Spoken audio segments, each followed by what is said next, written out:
My name's Don Yegan. I live in Mission Viejo. We've been doing the parade every year, probably for 20 years. And this year, because of COVID and the parade was canceled, we couldn't let it go. I just couldn't let it go. And so we decided to put on a car parade instead. I lead a group called Just Having Fun.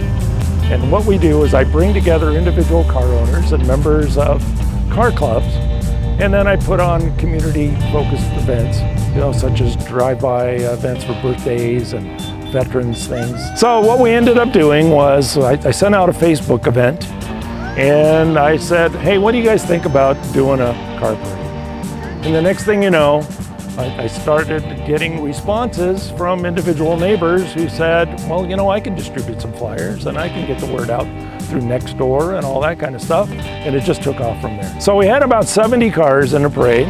I had to cut it off about a week before because it would have gone over 100. And that was just going to be way too many for the neighborhoods that we were driving through. So the best part was arriving just to go to stage. And so we had this guy, his name's Tamoosh. He owns a salon, hair salon. And Tamoosh comes up alongside. He's got this little right-hand drive Mini, so if you were at the parade, you probably would have seen him. And he sits there and he goes, follow me, you're going the wrong way. And I go, how can I be going the wrong way? I'm the guy putting this thing on. He goes, no, trust me, follow me. So I follow him in, and it turns out that they completely parked where they weren't supposed to. And there was this huge mass of cars. It looked like we were putting on a car show. It was the best part ever, driving through it. Well, so here was the good part. We had a number of professional photographers that were going to contribute time and effort to help us out. So they shot some videos, some from inside the car, some from outside the car. And so that's where we captured all this footage for everybody to see. Well, so here's the deal. We've always heard for 20 years now that some friends of ours, Margie and Mike Watson, lived on the original street where the parade started. It was Trailway. And so they after a while, then it just got too big for the street, and then they turned it into the regular parade route that we've been seeing all these years.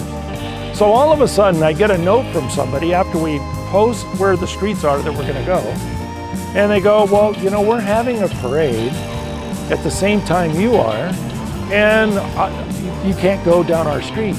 And I go, well, so where are you? And she goes, we're on Trailway. And I go, you gotta be kidding me. So here's the connection. So Mike had passed away a few years ago, but I always make sure that Margie and Paul bring out the dad's, Mike's 57 Chevy to be in the parade with us. Well, this was the fun part. We didn't want to go on the regular parade route because nobody's supposed to be out there. We got COVID, we got a social distance, we got to do everything. We got to keep people in front of their homes. So we started lining out, taking a look at an overhead view of, let's go on the interior of the parade, let's do maybe some neighborhoods on the outside of it. So we ended up with 7 neighborhoods, and it took us 7.5 miles and about an hour and 20 minutes to do the whole parade. Well, so the exciting part was seeing all the Facebook responses. And somebody said, well, when are you going to do this again? And then everybody started to answer the question before I even had a chance to say anything. And they started volunteering, Labor Day, something to do with Thanksgiving. And then it just seemed like a natural to do a holiday parade. So if you want us to come out, you just let us know.